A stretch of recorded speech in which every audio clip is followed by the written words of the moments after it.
Hello, children. We're back. We're almost there. We're almost there. I know you feel our pain. You feel our pain. I mean, it's not pain, but I'm very exhausted with these movies. I love them, but it is very fucking exhausting reviewing 8 movies in a span of a week and a half every 2 days.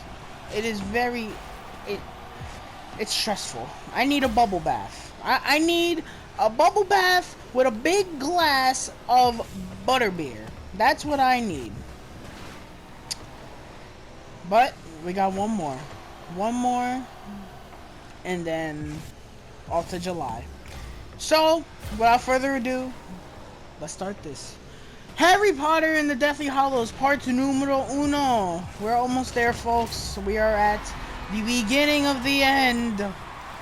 This was once again directed by David Yates. This one came out in 2010. This starts the final battle, kind of. This is the lead up. I'm gonna say that a lot. This is the build up to World War Wizards and Magic. And, you know, that's it. That's basically what this is. So, what do I think of Deathly Hallows Part 1?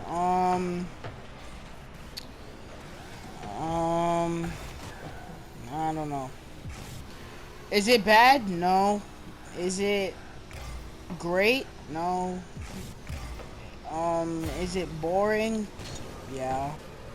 Very, very, very, very boring. So this is probably my least favorite Harry Potter movie. I'm serious, because I never felt bored while watching Prisoner of Azkaban at all. Yeah, this is probably my least favorite Harry Potter movie. There was a lot of things I'm watching it. This movie has a complicated relationship. It's like, it's boring, but you can't take any of the boring stuff out because everything is important. You have to learn about the Deathly Hallows. You have to see them try to find the Horcruxes. You have to see them do everything. But it's so boring! Oh my god. Kevin, what did you think of Deathly Hallows Part 1? It's one of those movies where it's like, you're kind of right. It doesn't show a lot of action. I mean, it shows action, but not as much as you would expect from the first part of the final film. It's more or less an informative film. You gotta know all this stuff before heading into that big final battle at Hogwarts. I mean, if you ask me, when we're watching a binge, I would skip this movie. Basically, because I've seen Deathly Hallows Part 1 like 3 times. And even if I know what the Horcruxes are, I know what the Deathly Hallows are, so I would never need to watch I would never need to watch this movie before watching Part 2. I just never would. But this movie's not bad. It's just fucking boring, bro. So let's get into this. Start with the good as usual. As usual, what I always say first. The acting is good from everybody. The first 30 minutes of this movie, I'm not gonna lie, the first 30 minutes is the best part of this movie, except for the last 5 minutes of the movie. But the last 30 minutes of this movie, the first 30 minutes of this movie, I was like, holy shit. I do not remember this movie being this energetic. I was like, holy shit. You know, we get a huge action sequence in the beginning when they gotta escort Harry and this little dickhead Snape, this fucking asshole. I feel bad calling him an asshole considering what happens in the next movie, but we're not there yet. But yeah, this little asshole Snape gives away the fact that Harry Potter's being escorted by the Order of the Phoenix and everyone else, you know, the Weasleys and all that shit, because, you know, Voldemort's after him now, and he's getting stronger by the minute because of the Horcruxes. I'm probably saying Horcruxes wrong. I really don't care. But so Voldemort's trying to get to him, and Voldemort discovers, oh, I can't kill him because our wands are basically the same thing. Which is kind of funny because Harry Potter's wand was Voldemort's old wand, so that's that's pretty funny. But So he's like, oh, well, I need somebody else's one. Hey, yo, Malfoy, cough up your shit, bro. Malfoy looks at him like, and Voldemort's looking at him like, bro, you giving me shit? Let's go. Let's go. I don't got all day.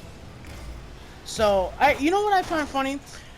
You know how when Snape walks into the room and Voldemort's like, oh, I thought you have lost your way. What if he really did get lost and he just calls him like, oh, hello, I've been lost. I'm lost. I couldn't find the secret lair. Could you just, like, you know, give me the directions? And Voldemort's like, oh, well, you see, you just go fly past that tree right there. Then you'll make a right left turn, and then you'll find yourself at the head table.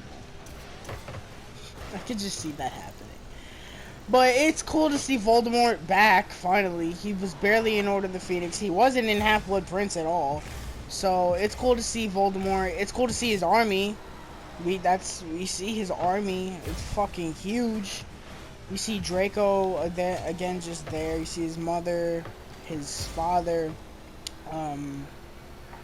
his right-hand man, who I still cannot fucking remember his name for the life of me, and I'm not gonna look it up.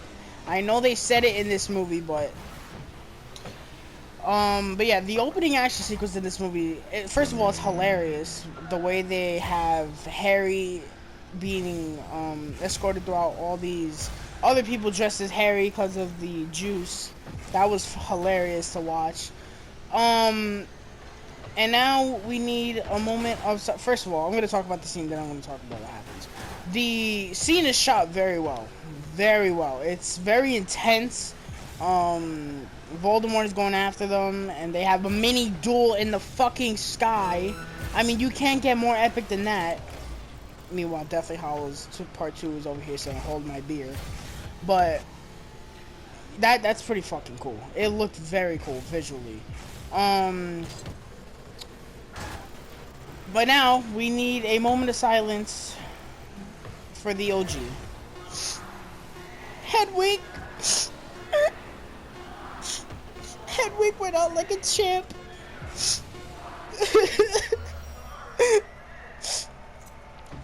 Hedwig will be remembered as the bird that sacrificed himself for Harry Potter. And I'm getting the impression that Kevin is an emotionless asshole because he's sitting here quiet. I already had my moment of silence. And also, this is one of my issues with this movie. So apparently Mad-Eye Moody dies in this fucking action sequence. I swear to God, I've seen this movie a couple of times. I've seen Deathly Hallows Part 2 shit ton of times. I did not know that. I did not know that Mad-Eye Moody died in this movie. I swear to God I didn't.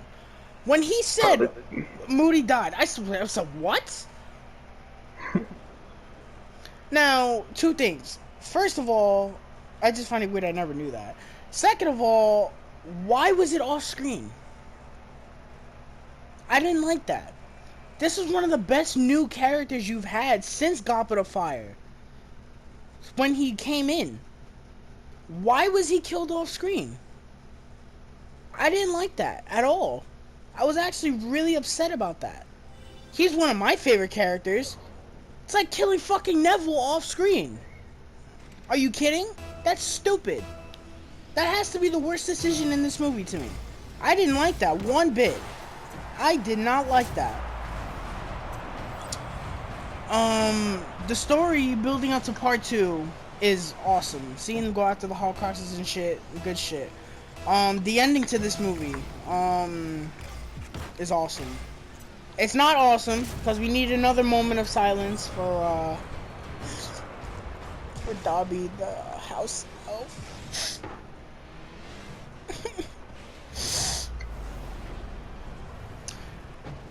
All jokes aside, Dobby looked really good. The CGI was really good. Much better. But Dobby was awesome to see back. I'm glad he had his little moment.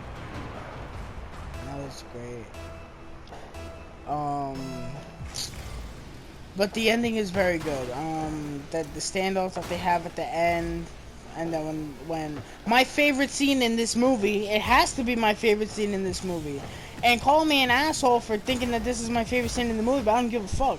When Voldemort goes after the Elder One and he finally finds it in Dumbledore's casket, and he picks it up and shoots up that light beam, I fucking loved it. Why? Because one, Voldemort is awesome, and two, I knew the next movie I'm watching is Deathly Hallows Part 2, when everything is going to fucking happen. So I can't wait. I already said my negatives. This movie's fucking boring, and I said I understand that it's all just build up, but I just found this movie so goddamn boring. The one part that I found interesting was the scene where they find out what the Deathly Hallows are. I thought that was a very nice scene. It looked nice visually. But other than that, I thought this movie was fucking boring. And I don't think I'd ever go back and watch it. Maybe in the sense of, oh, we gotta know, but I just, it's, if I'm watching it by myself, I'm not gonna go watching I'm not gonna go back and watch Deathly Hallows Part 1. I'm not. I'm just really not. If I'm with a friend and he or she wants to watch Deathly Hallows Part 1, I'm going to sleep for 2.5 hours. And then when I wake up, oh, it's time to watch them kill each other. That's it. Do you have anything else to add to this, Kevin? Not much. It's just, I don't know, it's just one of those movies you just kind of gloss over a little bit. You know, you get the information you need, you get emotional over Dolly's death, and move on. Well, that's gonna do it for Deathly Hallows Part 1. You guys already know what's coming up next. That review will be coming up today, Saturday, Monday? Monday. And then on Tuesday, we will be announcing our July slate, which I'm very much looking forward to. I hope you guys are excited as well. Thank you guys so much. I hope you guys are enjoying these Harry Potter reviews. Be on the lookout for the last one coming Monday. Please leave a like and subscribe if you haven't already. And stay safe in quarantine. See you.